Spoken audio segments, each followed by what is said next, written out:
Assalamualaikum warahmatullahi wabarakatuh.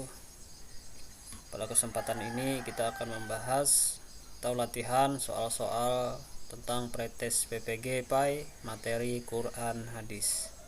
Baik, langsung kita masuk ke materinya atau soal-soalnya.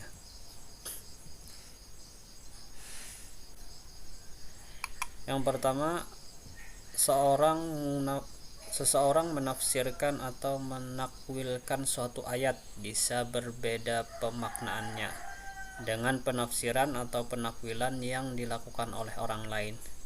Begitu juga dengan terjemahan. Terjemahan sebenarnya tidak mampu mewakili makna yang dikandung oleh bahasa asli penutur, dan variasi terjemahan bisa jauh lebih banyak. Hal ini menunjukkan bahwa kebenaran tafsir, takwil, dan terjemah bersifat A. Fleksibel, B. Tidak mengikat, C. Mutlak, D. Relatif, E. Berubah-ubah. Ya, jawabannya adalah D. Relatif. Nomor selanjutnya, ayat-ayat Al-Quran terdiri dari ayat-ayat yang terang maknanya dan samar-samar maknanya. Dalam terminologi ulumul Quran, dua kategori ini disebut dengan muhkamat dan mutasyabihat.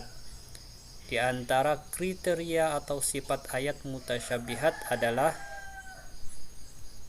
A. Berbicara hakikat dan kualitas, B. Berbicara hal metafisik atau ekskatologis dan mengandung hukum yang abstrak, C. Tidak membutuhkan pemikiran mendalam atau penjelasan ayat lain, D. Maknanya sudah diketahui luas oleh orang Arab saat ayat itu turun, E. Mengandung hukum yang konkret.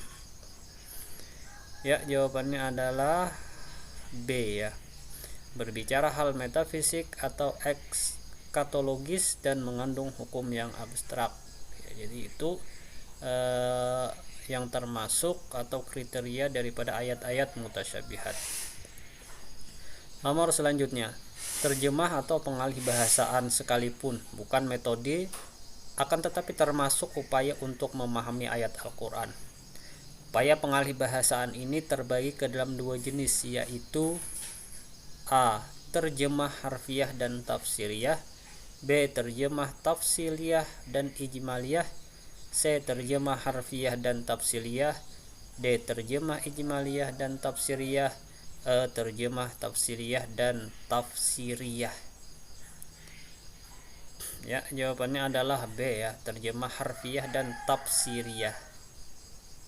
Baik, nomor berikutnya. Berikut ini yang bukan merupakan kriteria atau syarat kesahihan sebuah hadis Rasulullah Sallallahu Alaihi Wasallam adalah A. Sanadnya tersambung, B. Diriwayatkan oleh para perawi yang adil dan dhabit, C. Diriwayatkan oleh Bukhari dan Muslim, D. Tidak terdapat kejanggalan, E. Tidak terdapat kecacatan. Nah, jadi ini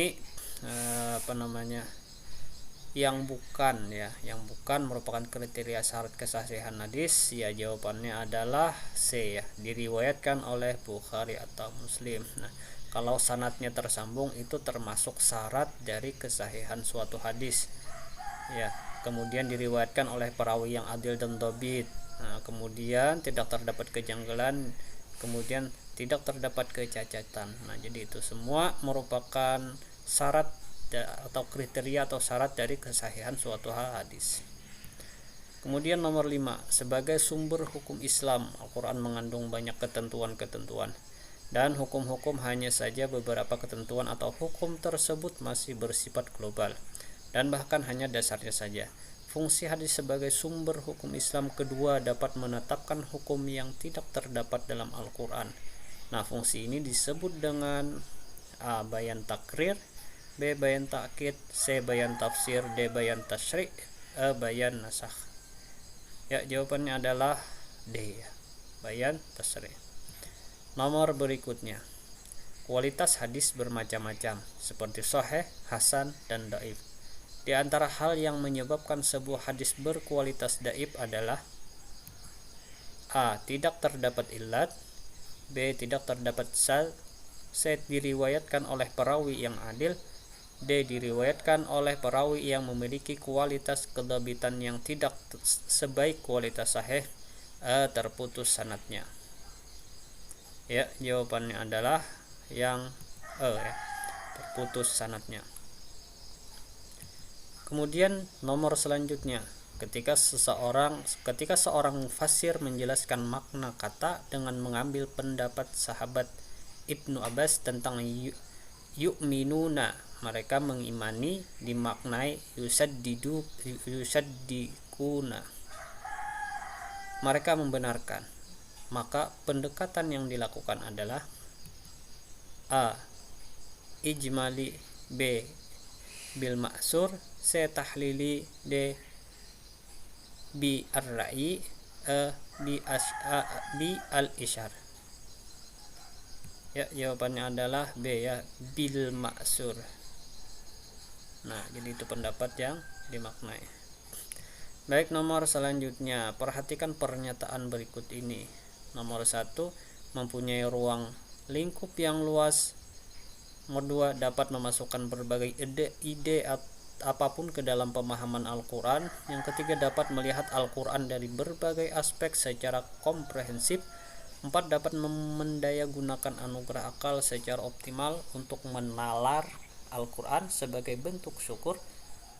Yang kelima, dapat memahami Al-Quran sesuai keinginan dan kecenderungan, yang merupakan kelebihan dari tafsir bi ar-ra'yi ditunjukkan